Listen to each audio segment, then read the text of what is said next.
Welcome back. So ಮಾತಾಡ್ತಿದ್ವಿ ಗುರುಜಿ, ಇನ್ನೊಂದು ಏನಪ್ಪಾ ಅಂತ ಅಂದ್ರೆ ದೇವಸ್ಥಾನಗಳಲ್ಲಿ ಈಗ ನಾವು ನೋಡಿದ್ವಿ ಸ್ಕ್ಯಾನರ್ ಇರೋದು ಅಂಗಡಿಗಳಲ್ಲಿ ಇರ್ತಾರೆ, ಆಟೋದಲ್ಲಿ ಇರ್ತಾರೆ, ಬಸ್ಸಲ್ಲಿ ಇರ್ತಾರೆ, ಎಲ್ಲಾ ಕಡೆ ಇರ್ತಾರೆ. ದೇವಸ್ಥಾನದಲ್ಲಿ ಹುಂಡಿಗಳಲ್ಲಿ ಅಂಟಿಸ್ತಾರೆ ಸ್ಕ್ಯಾನರ್. ನಾವು ಹುಂಡಿಗಳಿಗೆ ಹೋಗಿ 10 ರೂಪಾಯಿನೋ 101 ರೂಪಾಯಿನೋ 11 ರೂಪಾಯಿನೋ ಕಾಣಿಕೆ ಹಾಕ್ತಿವಿ. ಇಲ್ಲ ಹಂಗಲ್ಲ, ಸ್ಕ್ಯಾನರ್ ಇಟ್ಬಿಡ್ತಾರೆ, ಹಿಂಗ್ ಇದ್ ಮಾಡ್ಬೇಕು, ನಾವು ಹಾಕ್ಬೇಕು. ಆಮೇಲೆ ನಿಮ್ಗೆ ಇಂಥ ದೋಷ ಇದೆ, ನೀವು ಪರಿಹಾರ ಮಾಡ್ಕೊಳ್ಳಿ, ಸ್ಕ್ಯಾನರ್ ಕೊಡ್ತಾರೆ.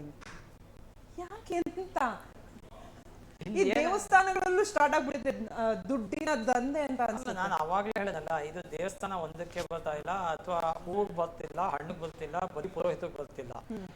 ಇಡೀ ನಮ್ಮ ದೇಶದಲ್ಲಿ ಯಾವ್ಯಾವ ಪ್ರೊಫೆಷನ್ ಅಂತ ಇದೆಯೋ ಎಲ್ಲಾ ಪ್ರೊಫೆಷನ್ ಅಲ್ಲೂ ಈ ತರದ್ದು ಕರೆಕ್ಟ್ ಪದ ಹೇಳಬೇಕು. ಇವತ್ತಿನ ಲೈಫ್ ಸ್ಟೈಲ್ಗೆ ಅಂದ್ರೆ ದಂಧೆಗಳು ಅನ್ನೋದು ಶುರು ಆಗೋಗಿದೆ. ಇದು ಶುರು ಆಗಿರೋದ್ರಿಂದ ಎಲ್ಲಾ ಫೀಲ್ಡ್ಗಳಲ್ಲೂ ಎಲ್ಲರೂ ಆದಷ್ಟು ಬೇಗ ಓವರ್ ನೈಟ್ ಅಲ್ಲಿ ಸಾವುಕಾರ ಆಗ್ಬೋಬೇಕು. ಇವತ್ತು ಲಕ್ಷಾಧೀಶ್ವರ ಇರೋನು ನಾಳೆ ಕೋಟ್ಯಾಧೀಶ್ವರ ಆಗ್ಬಿಡ್ಬೇಕು. ಎಲ್ರಿಗೂ ಇದೇ ಇರೋದು. ಇವತ್ತಿನ ಟ್ರೆಂಡ್ ಹೇಗಿದೆ ಅಂದ್ರೆ, ಇವತ್ತಿನ ಮಕ್ಕಳಿಗೆ ಓದೋದ್ ಬೇಡ, ಮಾರ್ಕ್ಸ್ ಬೇಕು. ಯುವಕರಿಗೆ ದುಡಿಯೋದ್ ಬೇಡ, ದುಡ್ಡು ಬೇಕು. ಇನ್ ಕೆಲವರಿಗೆ ನಾವು ಏನಂದ್ರೆ ಅದು ತಿನ್ಬೇಕು, ಆರೋಗ್ಯ ಬೇಕು. ಹೀಗೆ ಎಲ್ಲಾ ನೆಗೆಟಿವ್ ಇಟ್ಕೊಂಡು ಪಾಸಿಟಿವ್ ಬೇಕು ಅಂದ್ರೆ ಎಲ್ಲಿಂದ ಸಿಗುತ್ತೆ? ಎಲ್ಲಾ ಫೀಲ್ಡ್ ಅಲ್ಲೂ ಆಗಿದೆ. ನಾನು ಒಂದು ಫೀಲ್ಡ್ ಅಲ್ಲಿ ಅಂತ ನಾನು ಖಂಡಿತವಾಗ್ಲೂ ಹೇಳೋದಿಲ್ಲ, ಎಲ್ಲಾ ಫೀಲ್ಡ್ ಅಲ್ಲೂ ಇದೇ ತರ ಆಗ್ತಾ ಇದೆ. ಈ ಫೀಲ್ಡ್ಗಳು ಈ ತರ ಆಗ್ತಾ ಇರೋದಕ್ಕೆ ಬ್ರೇಕ್ ಯಾರಾದ್ರೂ ಒಬ್ಬರು ಹಾಕ್ಲೇಬೇಕು. ಅದು ಪಾಸಿಟಿವ್ ಆಗಿ ಹಾಕ್ಬೇಕು ಅಷ್ಟೇ. ಅಂದ್ರೆ ಮನಸ್ಸಿಗೆ ನೆಮ್ಮದಿ ಬೇಡ, ದುಡ್ಡು ಬೇಕು. ಇಲ್ಲ ಗುರುಜಿ, ನಮಗ್ ನೆಮ್ಮದಿ ಇಲ್ಲ, ನಮಗ್ ಟೈಮ್ ಇಲ್ಲ, ನಮಗ್ ಅದಿಲ್ಲ ಇದಿಲ್ಲ, ಅದೇ ದುಡ್ಡು ಬೇಕು. ಹಳೆ ಕಾಲದಲ್ಲಿ ಜನಗಳ ಹತ್ರ ದುಡ್ಡಿರ್ಲಿಲ್ಲ, ಆದ್ರೆ ನೆಮ್ಮದಿ ಇತ್ತು, ಭಕ್ತಿ ಇತ್ತು. ಇವತ್ತು ಸುಮಾರು ಜನಗಳ ಹತ್ರ ದುಡ್ಡಿದೆ. ಇನ್ನೊಂದು ಮಾತಾಡ್ತೀನಿ, ದೇವಸ್ಥಾನಗಳ ಕಟ್ಟೋದ್ರ ಬಗ್ಗೆ ಮಾತಾಡ್ತೀನಿ. ಅದಕ್ಕಿಂತ ಮುಂಚೆ ಒಬ್ರು ಕಾಲರ್ ರೆಡಿ ಇದ್ದಾರೆ. ಹೆಸರು ಕಾಂತರಾಜ್, ಬೆಂಗಳೂರಿಂದ. ನಮಸ್ತೆ ಸರ್. ನಮಸ್ತೆ ಮೇಡಮ್. ಗುರುಜಿ ಇದ್ದಾರೆ, ಮಾತನಾಡ್ಬೋದು ಸರ್. ನಮಸ್ಕಾರ, ಹೇಳಿ ಸರ್. ಗುರುಗಳೇ, ನಾವು ಸೈಟ್ ನೋಡಿದ್ದೀವಿ. ಆ ಸೈಟಲ್ಲಿ ಈಶಾನ್ಯ ಮೂಲೆಯಲ್ಲಿ ಎಕ್ಸಿಬಿಟ್ ಈಗ ನಾವು ಮನೆ ಕಟ್ಟಿಸ್ಬೇಕಂತ ಇದೀವಿ. ಅದನ್ನ ಏನು ಪರಿಹಾರ ಮಾಡಿ ಹಂಗೆ ಹೊಡಿತೇವೆ, ಪರಿಹಾರ ಮಾಡಿ ತೆಗಿಬೇಕಂತಿದೆ. ಜಾಗ ನೋಡ್ಬೇಕು ಸರ್. ವಾಸ್ತುಕ್ಕೆ ಸಂಬಂಧಪಟ್ಟಿದ್ದನ್ನು ಮಾತ್ರ ಜಾಗ ನೋಡದೆ ಹೇಳಲಿಕ್ಕಾಗಲ್ಲ. ಯಾಕೆಂದ್ರೆ ಇವಾಗ ನೀವು ಆನ್ಲೈನ್ ಅಲ್ಲಿ ಕೇಳ್ತು ಅಂದ್ರೆ ಜ್ಯೋತಿಷ ಬೇಕಾದ್ರೆ ನಾವು ಇಲ್ಲೇ ಕೊಂಡು ಆನ್ ಸ್ಪಾಟ್ ನೋಡ್ಬಿಟ್ಟು ಬೇಕಾದ್ರೆ ಹೇಳ್ಬೋದು. ಬಟ್ ವಾಸ್ತು ಭೂಮಿಗೆ ಸಂಬಂಧಪಟ್ಟಿದ್ದು ಅಂದ್ರೆ ಭೂಮಿ ನಾವು ನೋಡ್ದೇನೆ, ಯಾವುದೇ ವಾಸ್ತು ತಿಳಿದಿರ್ತಕ್ಕಂಥ ವ್ಯಕ್ತಿ ಆಗಲಿ ಆ ಜಾಗವನ್ನು ನೋಡದೆ, ಅದ್ರ ಅಕ್ಕಪಕ್ಕ ಹಿಂದೆ ಮುಂದೆ ಸುತ್ತಮುತ್ತ ಏನಿದೆ ಅಂತ ನೋಡ್ದೇನೆ, ಆ ಜಾಗ ಯಾವ್ದು ತಗ್ಗಿದೆ, ಯಾವ್ದು ಹೈಟ್ ಇದೆ, ಮೂಲ್ದಾರಿ ಸೇರತಾ ಇಲ್ವಾ, ಅಕ್ಕಪಕ್ಕ ಏನು ಮರಗಳಿದೆ, ವೃಕ್ಷವೇದ ಇದೆಯಾ, ಏನಿದೆ ಅನ್ನೋದು ನೋಡ್ದೇನೆ ಏನು ಹೇಳಿಕ್ ಸಾಧ್ಯ ಆಗಲ್ಲ. ಅಕಸ್ಮಾತ್ ಹತ್ರ ಏನಾದ್ರು ಇತ್ತು ಅಂದ್ರೆ ಸರಿಯಾಗಿರ್ತಕ್ಕಂತಹ ವಾಸ್ತು ಅವರಿಗೆ ತೋರಿಸಿ ನೀವು ತದನಂತರದಲ್ಲಿ ನೀವು ಮುಂದುವರಿಯೋದು ಸೂಕ್ತ, ಒಳ್ಳೇದಾಗಲಿ. ಎಸ್, ಥ್ಯಾಂಕ್ ಯು ಕಾಂತರಾಜ್ ಅವರೇ. ಇವಾಗ ಗುರುಜಿ, ನಾವು ಮಾತಾಡ್ತಾ ಇದ್ದೆ ದೇವಸ್ಥಾನಗಳ ಬಗ್ಗೆ ಮಾತಾಡ್ತಾ ಇದ್ದೆ. ದೇವಸ್ಥಾನಗಳು ಅಷ್ಟೇ, ಏನು ಇದ್ ಮಾಡ್ಬಿಟ್ಟು ಏನು ರಿನೋವೇಷನ್ ಮಾಡ್ತಾರೆ, ಅಥವಾ ಅದಕ್ಕೇನೋ ಹೇಳ್ತಾರಲ್ಲ ಗುರುಜಿ, ದೇವಸ್ಥಾನಗಳನ್ನ ಪುನರುತ್ಥಾನ ಮಾಡ್ತಾರೆ. ಆ ಹೆಸರಲ್ಲಿ ಎಷ್ಟು ದಂಧೆ ಮಾಡ್ತಾರೆ. ಭಕ್ತರ ಹತ್ರ ನೀವು ಭಕ್ತರು ಅಂತ ದುಡ್ಡನ್ನ ಎಷ್ಟು ಬೀಗ್ತಾರೆ, ಡೊನೇಷನ್ ಅದೆಲ್ಲ ಬೇಡ, ಗಣೇಶ ಕಲೆಕ್ಷನ್ ಬರ್ತಾರೆ ಗುರುಜಿ. ಹೌದು, ರೋಡಲ್ಲೆಲ್ಲ ನಿಂತ್ಕೊಂಡು ವೆಹಿಕಲ್ಸ್ ಹೋಗ್ತಾ ಇದ್ರೆ ಸ್ಟಾಪ್ ಮಾಡಿ ಗಣೇಶಗೆ ಡೊನೇಟ್ ಮಾಡಿ ಅಂತ ಬರ್ತಾರೆ. ಮನೆಗೆ ಬಂದು ಕೇಳ್ತಾರೆ, ಈ ಏರಿಯಾದಲ್ಲಿ ಇಡ್ತಾ ಇದೀವಿ, ನೀವು ಇಷ್ಟೇ ಡೊನೇಷನ್ ಮಾಡಬೇಕು ಅಂತ ಎಲ್ಲ ಬಂದ್ಬಿಟ್ಟು ರಿಕ್ವೆಸ್ಟ್ ಮಾಡ್ತಾರೆ. ರೋಡಲ್ಲಿ ಹೋಗ್ಬೇಕಾದ್ರೂ ನಮ್ಮ ಏರಿಯಾನೇ ಆಗಿರಲ್ಲ, ಬೇರೆ ಏರಿಯಾ ಆಗಿದ್ರು ಅಲ್ಲೂ ಸ್ಟಾಪ್ ಮಾಡಿ ಕೇಳ್ತಾರೆ, ಪ್ಲೀಸ್ ಹೆಲ್ಪ್ ಮಾಡಿ, ಇವತ್ತು ನಾವು ಗಣೇಶ ಇಡಬೇಕು ಅಂತ. ಆಮೇಲೆ ಆ ಅಮೌಂಟ್ ಎಲ್ಲ ತಗೊಂಡೋಗಿ ಚಿಕ್ಕ ಗಣೇಶ ತರಲ್ಲ, ಅದೆಲ್ಲಿಂದ ಅವ್ರಿಗೆ ಅಷ್ಟು ಡೊನೇಷನ್ ಬರುತ್ತೋ ತುಂಬಾ ದೊಡ್ಡ ಗಣೇಶನ್ ತಗೊಂಡ್ ಬರ್ತಾರೆ. ತಗೊಂಡ್ಬಂದು ಪೂಜೆ ಮಾಡ್ತಾರೆ, ಅವರ ಸಂತೋಷನಲ್ಲಿ ಎಂಜಾಯ್ ಮಾಡ್ತಾರೆ. ಎಂಜಾಯ್ ಮಾಡಿದ್ಮೇಲೆ ಗಣಪತಿ ತಗೊಂಡೋಗಿ ದೂಕಿ ಹಾಕ್ತಾರೆ.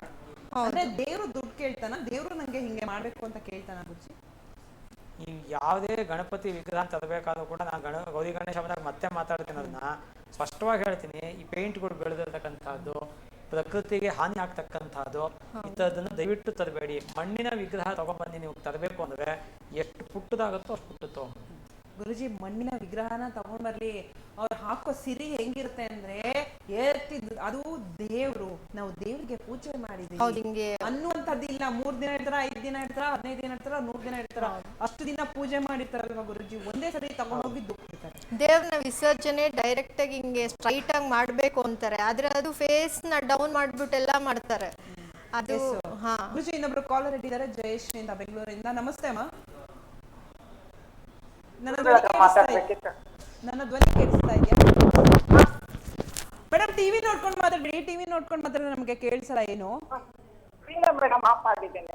Okay okay. ಗುರುಜಿ ಇದ್ದಾರೆ, ನಿಮ್ಗೆ ಏನಾದ್ರು ಡೌಟ್ಸ್ ಇದ್ರೆ ಕೇಳ್ಬೋದು. ನಮ್ದೇ ಸಮಸ್ಯೆ ಗುರು. ನಮಸ್ಕಾರ ಹೇಳಿ. ನಮಸ್ತೆ ಮೇಡಮ್. ಗುರುಗಳೇ ನಮಸ್ತೆ ಗುರುಗಳೇ. ನಮಸ್ಕಾರ ಹೇಳಿ. ಗುರುಗಳೇ, ನನಗೆ ಪದೇ ಪದೇ ಆರೋಗ್ಯ ಹದಗೆಡ್ತಾ ಇದೆ. ಮತ್ತೆ ಎಲ್ಲ ಸ್ಕ್ಯಾನಿಂಗ್ ಮಾಡಿರೋನು ಎಲ್ಲ ನಾರ್ಮಲ್ ಅಂತಾನೆ ಇರುತ್ತೆ. ಮತ್ತೆ ಹಣಕಾಸಿನ ಸಮಸ್ಯೆ, ಆರೋಗ್ಯ ಸಮಸ್ಯೆ ಗುರುಗಳೇ. ಜೈಶ್ರೀ ಮಕರ ರಾಶಿ ಗುರುಗಳೇ. ಜಯಶ್ರೀ ಉತ್ತರಾಷಾಢ ನಕ್ಷತ್ರ ಮಕರ ರಾಶಿ. ಉತ್ತರಾಷಾಢ ನಕ್ಷತ್ರ ಮಕರ ರಾಶಿ ಬರುತ್ತೆ ಇದಕ್ಕೆ. ಹ್ಞೂ ಗುರುಗಳೇ. ಹೆಸರು ಬಲ್ಲದ ಮೇಲೆ ಉತ್ತರಾಷಾಢ ನಕ್ಷತ್ರ ಮಕರ ರಾಶಿ ಬರುತ್ತೆ. ಒಂದು ನಿಮ್ಮ ಮನೆ ದೇವರು ಹೇಳಿ. ವೈಮಲಿಂಗಜ್ಜ. ಓಕೆ. ನೀವು ಒಂದು ಕೆಲಸ ಮಾಡಿ, ನಿಮ್ಮ ಮನೆ ದೇವರಿಗೆ ನಿಮ್ಮ ಆರೋಗ್ಯದ ನಿಮಿತ್ತವಾಗಿ ನಿಮ್ಮ ಕೈಯಲ್ಲಿ ಏನಾಗುತ್ತೋ ಅದನ್ನು ಮಾಡ್ತೀನಿ ಅಂತ ಕಡಾಖಂಡಿತವಾಗಿ ಹರಿಸ್ಕೊಳ್ಳಿ. ನಾನು ಯಾರು ಹೇಳೋದು ಇದನ್ನೇ, ನಾನು ಮೀಡಿಯಾದಲ್ಲಿ ಕೂತು ಇದನ್ನ ಹೇಳೋದು, ನೀವು ನಮ್ಮ ಮನೆಗೆ ಬಂದು ಇದನ್ನ ಹೇಳೋದು. ನಿಮ್ಮ ಕೈಯಲ್ಲಿ ಏನಾಗುತ್ತೋ ಅದನ್ನ ಮಾಡಿ. ಯಾವತ್ತೂ ಕೂಡ ನೀವು ಅಷ್ಟು ದುಡ್ಡು ಖರ್ಚು ಮಾಡಿ ಇಷ್ಟು ದುಡ್ಡು ಖರ್ಚು ಮಾಡಿ ಅಂತ ಹೇಳಿಲ್ಲ, ಇದ್ರೆ ಖರ್ಚು ಮಾಡಿ. ನೀವು ಇವಾಗ ಇದು ಒಂದು ನವಗ್ರಹ ಶಾಂತಿ ಮಾಡ್ಕೊಳ್ತೀವಿ ಅಂದ್ರೆ ಮಾಡ್ಕೊಳ್ಳಿ ಅಂತೀನಿ ನಾನು. ಇಲ್ಲ ನಮ್ಗೆ ಏನೋ ಒಂದು ದೇವಸ್ಥಾನಕ್ಕೆ ಹೋಗಿ ಒಂದು ಅಭಿಷೇಕ ಮಾಡಿಸಿ, ಇಲ್ಲ ಒಂದು ಅರ್ಚನೆ ಮಾಡಿಸಿ, ಅಭಿಷೇಕ ಮಾಡಿಸೋ ಒಂದು 300 ರೂಪಾಯಿ ಆಗ್ಬೋದು, ಅರ್ಚನೆ ಮಾಡಿಸೋದು 10 ರೂಪಾಯಿ ಆಗ್ಬೋದು. ನಿಮ್ಮ ಕೈಲಿ ಏನಾಗುತ್ತೋ ಇಲ್ಲ ಕುತ್ಕೊಂಡು ನಮ ಶಿವಾಯ ಅಂತ ದೇವ್ರ ಮುಂದೆನೆ ಕುತ್ಕೊಂಡು ಒಂದು 108 ಸತಿ ಹೇಳಿ ಬೆಳಗ್ಗೆ ಸಾಯಂಕಾಲ. ಹೇಳ್ತು ಅಂದ್ರೆ ಖಂಡಿತವಾಗ್ಲೂ ಭಗವಂತ ಒಲ್ದೇ ಒಲಿತಾನೆ.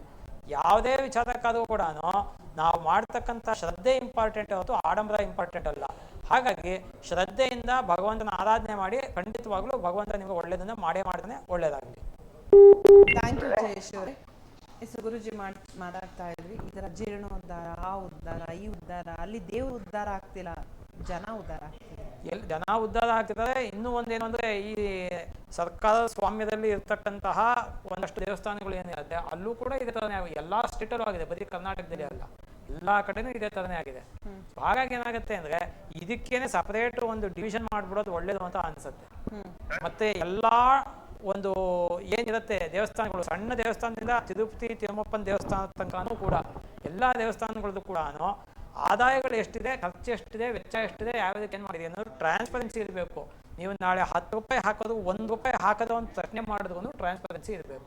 ಪಾರದರ್ಶಕತೆ ಇಲ್ಲ ಅಂದ್ರೆ ಏನು ಪ್ರಯೋಜನ ಇಲ್ಲ. ನಮ್ಮ ದೇಶದಲ್ಲಿ ಇದೆ ತಿರುಪತಿ ತಿಮ್ಮಪ್ಪನೇ ದುಡ್ಡು ಮೇಲೆ ಕೂತಿದ್ದಾರೆ. ಪಾರದರ್ಶಕತೆ ಇಲ್ಲ ಅಂದ್ರೆ, ಟ್ರಾನ್ಸ್ಪರೆನ್ಸಿ ಇಲ್ಲ ಅಂದ್ರೆ ನಮ್ಮ ದೇಶದಲ್ಲಿ ಯಾವ್ದೊಳಗೂ ಟ್ರಾನ್ಸ್ಪರೆನ್ಸಿ ಇಲ್ಲ. ಇದೇ ದೊಡ್ಡ ಸಮಸ್ಯೆ ಆಗಿರೋದು.